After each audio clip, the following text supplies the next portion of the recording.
সব চক্রান্তকে রুখে দিতে পারে বাংলাদেশের মানুষ আবার সেটা প্রমাণ করেছে। আমাদের জানা মতো 42,500 মতো সেন্টারের রেজাল্ট আমরা পাবো। একটি আসনের যেহেতু ভোট স্থগিত আছে এই জন্য প্রায় 42,500 সামথিং সেন্টারের রেজাল্ট পাওয়ার কথা। তো এইটা হয়তো তারা ইতিমধ্যেই সম্পন্ন করে আমাদেরকে জানাবেন। এখন নির্বাচনের জন্য তারা গণনার জন্য প্রস্তুতি নিচ্ছেন। পোস্টাল ব্যালটের গণনা হবে, গণভোটের গণনা হবে এবং মূল যেটি জাতীয় সংসদের ব্যালটগুলো গণনা হবে। অর্থাৎ 3টি ব্যালট একসাথে গণনা হবে। আমরা এবং দেশবাসী গভীর আগ্রহের সাথে আমরা অপেক্ষা করব যাতে আমরা যথাসময় দ্রুততম সময়ের মধ্যে আমরা ফলাফলটা পেতে পারি। আমরা মনে করি যে এই নির্বাচনে সবার আন্তরিকতা ছিল, সবাই চেষ্টা করেছেন।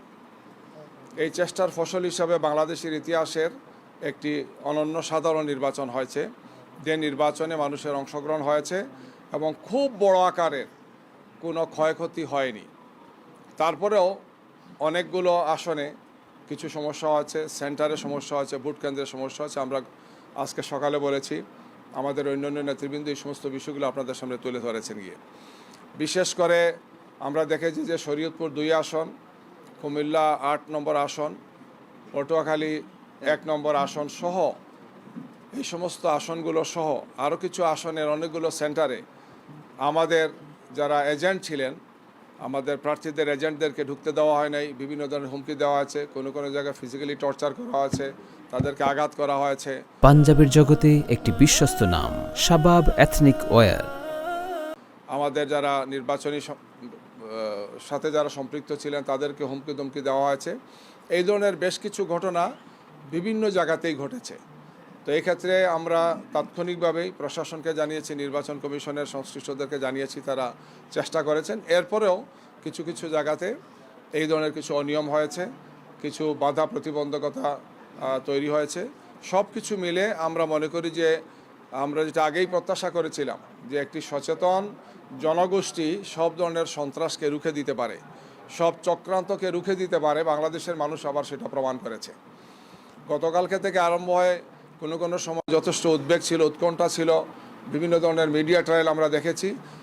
এই সব কিছুকে ব্যর্থ প্রমাণ করে দিয়ে সাধারণ মানুষের নির্বাচনে অংশগ্রহণ এবং নির্বাচনকে অর্থবহ করার জন্যে দেশবাসীর পক্ষ থেকে একটি চমৎকার বলা যায় যে অংশগ্রহণের মাধ্যমে তারা সেটাকে বাস্তবে তারা দেখিয়ে দিয়েছেন।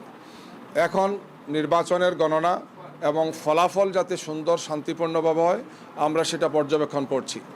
আমরা আমাদের পক্ষ থেকে 11 দলের পক্ষ থেকে আমরা নির্বাচন কমিশনে যাব এবং সেখানে আমরা এই বিষয়টি পর্যবেক্ষণ করব। আমাদের এই অফিসেও আমরা আপনাদের জন্য রাখবো, এখানে আপনারা দেখতে পারবেন।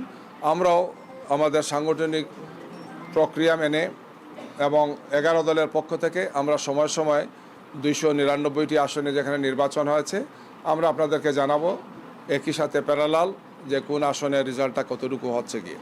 আমাদের ধারণা রাতের একটি সময়ের মধ্যে আমরা একটি ফলাফল দেখতে পাবো, হয়তো কালকে পর্যন্ত লেগে যেতে পারে, যেহেতু অনেকগুলো বিষয় আমরা আগেই বলেছি যে 3 ধরনের ব্যালট এখানে গণনা হবে।